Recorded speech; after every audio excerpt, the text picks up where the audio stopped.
With that, ladies and gentlemen, we move to this special address. And we have the special address from the leadership of Vellore Institute of Technology. Vellore Institute of Technology, as you all know today, is a center of excellence for education, technology, and innovation, conceived by a visionary, conceived as a center of excellence, as a world-class institute rooted in the principles of accessibility, inclusion, social impact. And that is what VIT today stands for, conceived by the visionary educationist Dr. G. Visvanathan, the founder and the chancellor of VIT. Someone who's been a lifelong student of learning, and his entire work is dedicated to building an institution of great scale, and an institution which stands out as a center of excellence. And now carrying forward that legacy is his son, Dr. Sekar Visvanathan, the Vice President of VIT, whom I would now like to invite for this special address. Ladies and gentlemen, as the Vice President, he focuses on the university growth, strategy, academic policies, international relations, and placements. Inviting Dr. Sekar Visvanathan for his special address. Good morning, everyone. It's a great pleasure to be among all of you. Today I'm going to talk about innovation-driven universities, especially the global universities, and how India can benchmark against them and improve.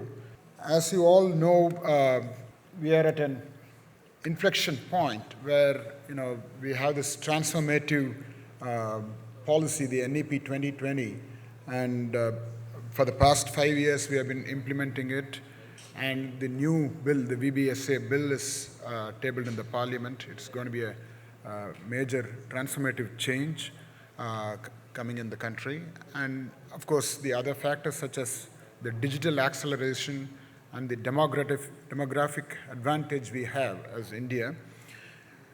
We as universities need to evolve from being just mere degree granting institutions to innovation ecosystems. As we all know, there are some good models around the world. I'm going to touch a few of them here.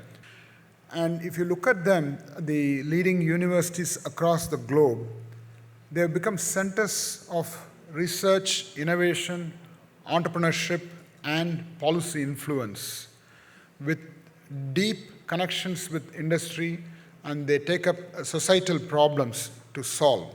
We need to do the same thing in India, not just create job seekers, but create job creators. And we need to serve as anchors for regional and national development. I'm going to list some of the top universities across the world which are known for innovation. MIT in Massachusetts. I'm going to talk about MIT a bit more in the next slides, MIT and Stanford.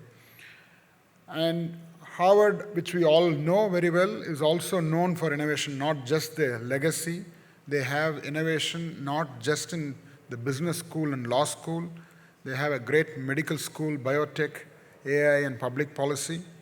And they have this Harvard Innovation Labs, which takes care of their commercialization. And the other great university in the west coast of US is Berkeley, which is located in the Silicon Valley. This is a public university which is well known for its innovation. They have a strong focus these days on sustainability, AI, and some advanced technologies. And they are also a major contributor to tech startups and social innovation. Coming across the pond, in UK, we have this great Oxford University, which we all know about. Again, they're into strong translational research and creating many spin-offs. And they have a great leadership in life sciences, artificial intelligence, and public policy innovation. And of course, Cambridge, as we all know, also has a strong university, industry, startup ecosystem. And they have a very high patent output and great commercialization success. And across in Europe, you would have heard of ETH in Zurich, the great Swiss university. It's known for innovation. They are a great leader in robotics, material science, and engineering, and have excellent connections with global industry. In Asia, coming over to Asia, you would have heard of Tsinghua University in China, which is known for great government, industry, and academia integration. Here you will see the government's involvement in Tsinghua also. And they have had major impact in engineering, AI, and manufacturing innovation. And I'm going to talk a bit more about University of Tokyo, which is an important role model for all of us in the next few slides. And our neighboring country, Singapore, we also know about NUS. It has a short history, but has gone to the top of the charts in a very short time frame. It is known as Asia's most globally connected innovation university with strong entrepreneurship, incubation, and global partnerships. It is serving as a benchmark model for all the Asia-centric global universities. I want to delve into only 3 of these cases which I mentioned out of the 10 I mentioned. MIT, Stanford, and University of Tokyo. What's different about them? Let's first take MIT, the Massachusetts Institute of Technology at Boston. It has a very strong tech transfer and commercialization ecosystem. Now, their technology licensing office actively converts research into patents, licenses, and startups. Now, the research outcomes at MIT are not measured by mere publications or impact factor of the journals, but the real world impact which the research outcome is brought about. And the other factor which I want to highlight about MIT is the entrepreneurship being embedded in the curriculum, in education, as part of the core curriculum, not just an add-on. So you could later look up their platforms like MIT Sandbox, their Martin Trust Center, and their accelerator, the Delta V Accelerator, which supports student-led startups in a great way. The university there is seen as a startup factory. The other aspect I wanted to touch upon is co-creation with the industry. Industry, academia, co-creation, not just a recruiter. The industry co-innovates with the university. They have some great partnerships with some of the top companies of the world, which I'm going to mention in my next slide. The industries collaborate with the universities on setting up their research agenda about the problem statements and the kind of labs which are created in the university. The other point which we all know about is the interdisciplinary or cross-disciplinary research. AI and health, engineering and climate, data and policy. So such cross-disciplinary labs at MIT help in breaking those silos. We all have great big silos in our universities. Those silos need to be broken. Those walls need to become porous. And you also have great research aligned with national interests, whether it's climate change or healthcare or energy or artificial intelligence. So the research should be problem-driven, not by your department-driven research. Another factor which we all know about in US in general and specifically in MIT, that it attracts top faculty, top researchers, and top students from across the world. It has a truly international culture which encourages open innovation, global collaboration, and diversity of thought. That diversity helps in innovation also. So they have global classrooms producing global solution. We talked about a couple of industry partnerships which MIT has. One is with the IBM. They have the MIT IBM Watson AI lab, where they do work on artificial intelligence, quantum computing, semiconductors, and hybrid cloud. This is a great example. And another one is the Boeing, the aeroplane manufacturer.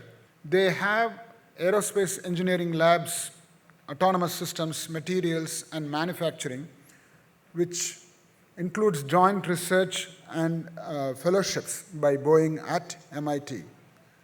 And with Google, they have centers to promote machine learning, data science, etc., which helps in talent development, innovative initiatives. And we all know the energy company Shell. This is another great example for industry-institute collaboration, MIT Shell collaboration, where they have focus on future energy systems and low-carbon solutions. Let's look at Stanford. It's known to produce great entrepreneurs. Some of the examples of companies which came out of Stanford, Google, Larry Page and Sergey, they were actually PhD students. Their PhD problem in search algorithms led to formation of Google. Hewlett-Packard, the good old HP company, both Hewlett and Packard are Stanford alumni. This was one of the first Silicon Valley startup, which is a great international company now.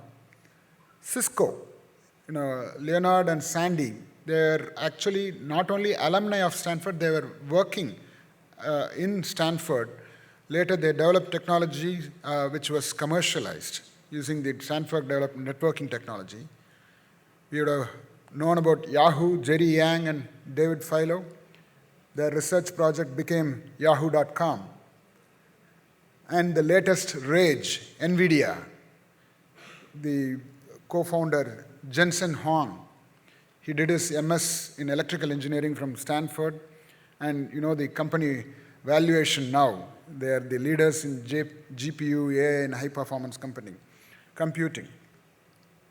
So the question we need to ask ourselves is, can we give birth to a Google from our universities here in India? Can we give birth to a Yahoo or NVIDIA from our Indian universities? This is a serious question which we need to ponder. The last example which I want to touch upon is University of Tokyo. Of course, Japan is a highly industrialized nation. So the U Tokyo has a great collaboration with Toyota Motors for automotive engineering, AI, robotics, mobility, and sustainability. And of course, the self-driving cars, autonomous driving, smart mobility, next-gen manufacturing are all great research project collaborations between Tokyo and Toyota Motors.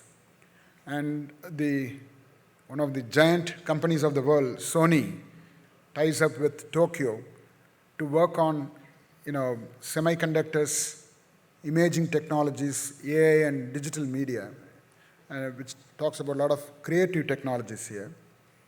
And Hitachi, where they're working on smart energy systems, smart cities, and digital transformation, etc. So the co-creation model where faculty and industrial engineers jointly define research problems. You see the central theme running across all these top universities in the world. And Mitsubishi is another great example where University of Tokyo works with them for energy and infrastructure issues, Fujitsu on quantum computing, etc. So I'm going to summarize some of this and close my session. What can we learn as Indians from these top innovation-driven universities across the world? Innovation as a culture, not just a separate department. Innovation should be horizontal across the entire university system. And the learning for India is including the research, the rewarding the innovations as part of faculty appraisal and student evaluations, using more of hackathons as assessment tools rather than the conventional written exams. Innovation not just limited to incubation centers. And the co-creation model which we talked about, where we not only just sign MOUs with our industry partners, but we actually execute those MOUs with strategic industry alliances where industry and university work together to co-create the curriculum or labs and define research problems, and industries funding our labs become very important. Of course, shared IP becomes the order of the day. And we talk about research where the relevance and impact becomes important, not just some blue sky research. The relevance is important. It needs to align with our national mission. For the Viksit Bharat, there are, whether it's Viksit Bharat goals or the national missions, we have the semiconductor mission, we have the quantum mission, the AI missions. All our universities, we need to align our work with such national missions. And when you take worldwide, talk about the Sustainable Development Goals of the UN, the SDGs. So our research work needs to align with Viksit Bharat 2047, national missions, and SDG, not just some random thoughts. There needs to be an alignment of thinking there. And each of us, we need to set up the professional tech transfer offices, as we saw in case of Harvard or MIT. Such offices become important in translating our work into commercialization. And we need to create a lot of awareness about IP, patenting support, and commercialization becomes a key metric, not just the publication count. Similarly, entrepreneurship becoming part of our curriculum, not just for credits. And we allow startups and patents and prototypes to count as academic outcomes. Many of us, we have a very separate system where there is studies and then we also have other outcomes, but I want us to integrate all these outcomes as part of academic outcomes. And of course, we need to focus on multidisciplinary curriculum, encouraging joint degrees, minors, cross-school research. This has been happening in many of our universities, but we need to go much deeper, where we break these boundaries of departments and schools and allow people to encourage people to interact and produce interdisciplinary and multidisciplinary solutions. And of course, we need to benchmark ourselves against global universities, not just for national rankings. We need to look at international competition, because as you know, more and more foreign universities are setting up campuses in India, and Indian universities are going abroad. So it's becoming a small world where we need to compete with a lot of global universities. We better be prepared coming out of our comfort zone. And we need to look at global indicators, not just national level. And we need to recruit more international faculty into our universities and more students and encourage collaborations. We need to ensure our faculty are seen as innovators and mentors rather than just a professor. So that transformation among our faculty members becomes the key, where faculty are also encouraged to set up startups from within the university, and we promote faculty policies. We reform our policies so that they can get into consultancy and startups, and we need to reduce the fear of failure and procedural barriers. And the students play a key role in this, and we need to provide access to our students 24/7 kind of an access, and provide funding, mentorship, and global exposure to our students. And of course, coming towards the end, governance and institutional autonomy play a key role in transforming our university into an innovation-driven university. Of course, there's a lot of government policy changes which are going through, which is, I'm hoping that more of our Indian institutions get lot more academic, administrative, and financial autonomy with accountability, so we all can become great global institutions. To conclude, the world's top innovation-driven universities teach us that autonomy, industrial collaboration, global benchmarks, and purpose-driven. That's the important point. It should be relevant. The research we do should be relevant and impactful to the society and the industry. Purpose-driven research, we need to come together so that the universities become engines for our national transformation, so that we achieve our goal for 2047, the Viksit Bharat, much sooner than 2047. Thank you very much.